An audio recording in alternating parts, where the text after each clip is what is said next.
Hello, and welcome to this Introduction to Sanskrit Part 3, Consonants in the Devanagari Alphabet. Consonants in Sanskrit are never just consonants. Unless indicated otherwise, they come with a vowel. Thus, the Sanskrit Devanagari alphabet is really a syllabet. If there are no other signs, a consonant is followed by a short a. We will get back to this. The consonants are nicely categorized. In the left column, you see the organs with which you are supposed to pronounce each one of them, beginning with the guttural, which is supposed to come from deep inside of you, the palatal, referring to the roof of your mouth, the lingual, your tongue, the dental, your teeth, often in connection with the tongue, and the labial, your lips. In the top row, we have three categories here. The nasals we will leave for later and just talk about the contrast between the surds and sonants. Now, any consonant is basically a stop. It puts an end to a sound or creates a little stop after which a vowel follows.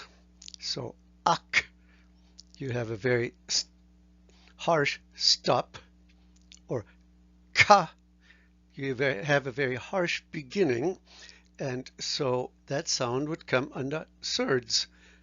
Sonants are just a little bit slower, have a little bit more of their own sound, and give off maybe a little bit more air, and all in all are just a little smoother.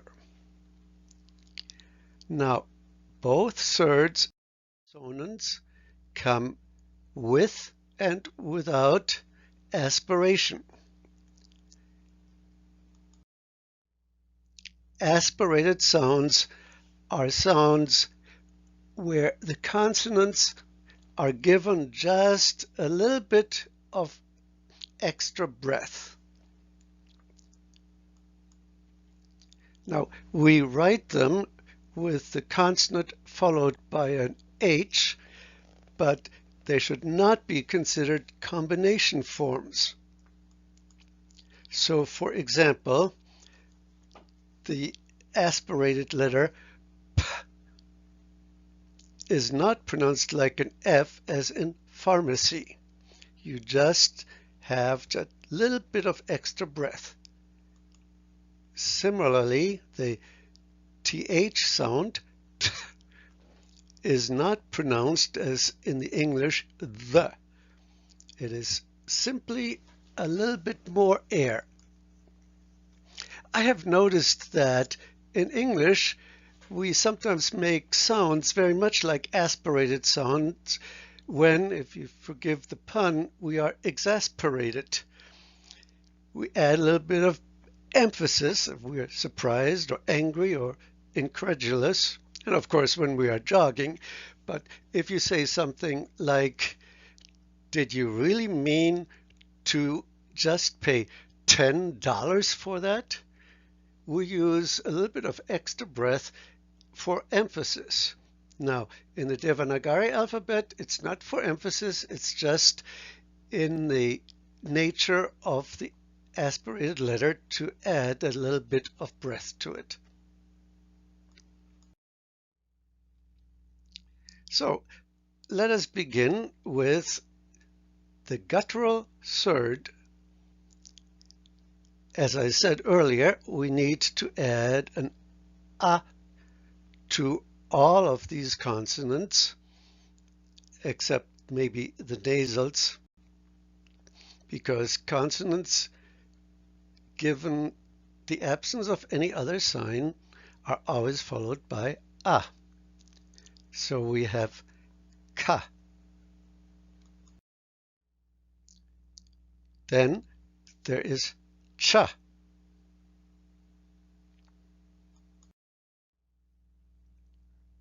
Ta. Basically, you make the T sound and put your tongue towards the roof of your mouth. Ta. This is as close as we come to the English T. The labial pa. Now, for the aspirated counterparts, we just add a little bit of extra breath. Ka. Cha.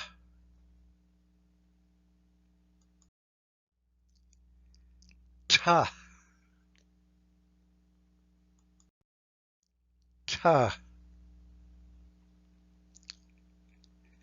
You may not have heard a difference between the last two consonants, and that's because it is just plain not easy for someone who has worked on the language later in life than childhood to really pronounce any number of these letters exactly as they are pronounced by native speakers of Hindi and those who have learned Sanskrit in their childhood. For Westerners, a lot of those distinctions ultimately go uh, go away. They just cannot reproduce them. The important thing is that you recognize those letters for what they are when you're translating. Chances are you're not going to use Sanskrit as a conversational language anyway. Finally, the labial aspirated third is p, or I should say pa. As I mentioned, this is not like an F, but it is P with a little bit more breath, as in, say, we might use when we say the English word uphold. The sonants are the softer, gentler consonants.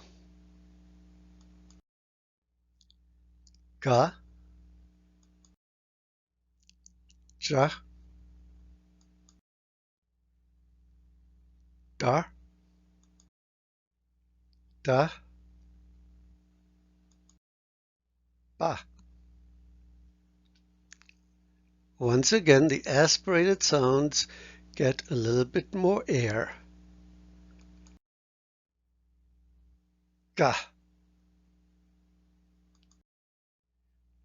ja, da, da, ba. Now, the nasals are the, shall we call them, humming sounds. And Sanskrit has 5 versions. And actually, there's at least one more that we'll talk about later. And again, they follow the locations in your body with which you make the nasal sound. We begin with a guttural N. So how shall we pronounce this? Perhaps.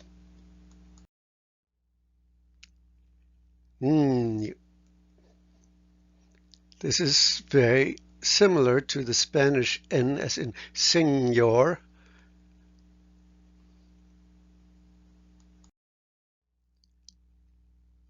N, N, or na. This is the version of the letter N that we are most familiar with in English. And finally, M or Ma as the labial nasal.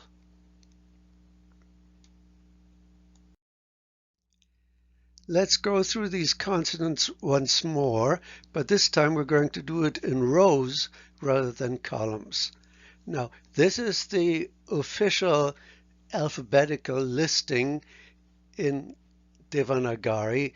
Say if you get a Sanskrit English dictionary and you're looking for a particular word, the alphabet begins with the vowels, and then the consonants are lined up in the way that we have them on this grid, beginning with the ka and ending with ma.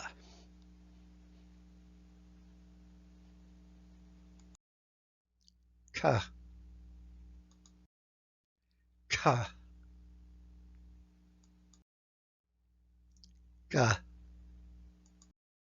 ga, ang,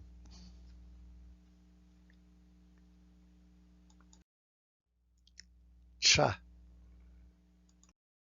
cha, ja, cha, ny, ta, ta, da, da, n,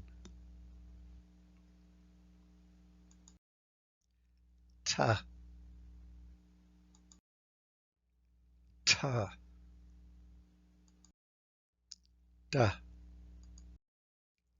da, n, pa, pa, ba, ba, m, or ma. It really makes sense to pronounce these last two nasals as the way we do with other consonants, na and ma.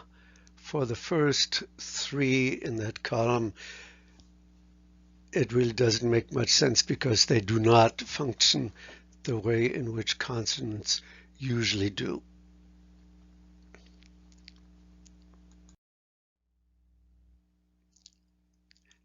Now, this is the alphabetic order, as I said. I strongly recommend that you memorize these. At first, it seems to be impossible, perhaps, but it doesn't take too long, particularly if you go on with the language a little bit. I have found it to be relaxing and even putting me to sleep at times, just reciting the alphabet of the Devanagari alphabet, of course.